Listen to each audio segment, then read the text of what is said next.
அன்பு உறவுகளே வணக்கம். உங்கள் ஆதரவுக்கு நன்றி. உடைந்திருந்த இதயத்திடம் கேட்டேன், உறவுக்குள் எப்போது விரிசல் வந்தது என்று. உதிரத்தை உதிர்த்து கொண்டே அது சொன்ன பதில் இதோ. காலங்கள் பல கடந்துவிட்டது, வருடங்கள் பல ஓடிவிட்டது.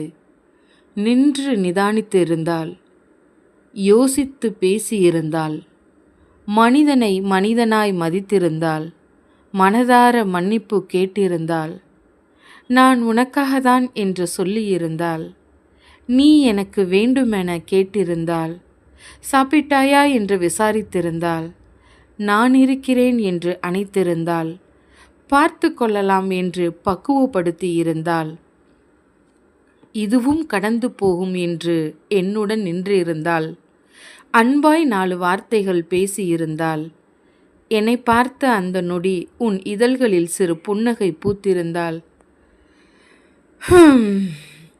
இப்படியான எதிர்பார்ப்புகள், அதுவும் செலவில்லாத சிறு சிறு எதிர்பார்ப்புகள் பூர்த்தியாயிருந்தால், நானும் காதலில் கரைந்திருப்பேன். காலமும் அந்த காதலுக்காக வாழ்ந்திருப்பேன். ஆனால் இன்றோ வெறுமையின் வேதனையில், நோக்கமற்ற நொடிந்த நிலையில், உடைந்து போன உதிரம் வடியும் இந்த நிலையில் நான். இதையெல்லாம் கேட்கும்போது எனக்கொன்று புரிந்தது. இது ஒரு இதயத்தின் வலி அல்ல, இங்குள்ள பெரும்பான்மையான இதயங்களின் இரத்த கண்ணீராக உள்ளது.